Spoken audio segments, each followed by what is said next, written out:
ശ്രീരാമ ജന്മഭൂമി തീർത്ഥക്ഷേത്രയിൽ എത്തിയിരിക്കുവാണ്. നോക്കണം ഇത് ഏതാണെന്നുള്ളത്. ബസ്സിലാണ് വന്നത്.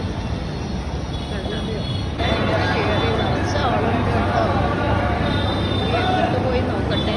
എൻ്റെ പൊന്നേ തിരക്കെന്താ തിരക്കാട്ടോ. അടിപൊളി.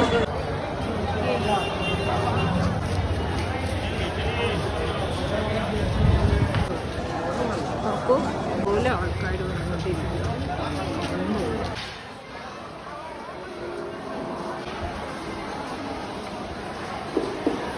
ഇനി ഇവിടെ ഇതെല്ലാം കൊടുക്കണം. നമ്മുടെ ഫോണെല്ലാം ഇവിടെ വെക്കുവേ.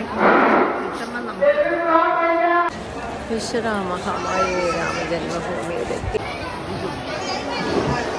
ബാഗൊക്കെ കൊടുക്കാനായിട്ട് ഞങ്ങളിങ്ങനെ ഇരിക്കുക. ഇതാണ് ബാഗ്. ദർശന പുണ്യം കിട്ടി. അയോധ്യയിൽ ശ്രീരാമ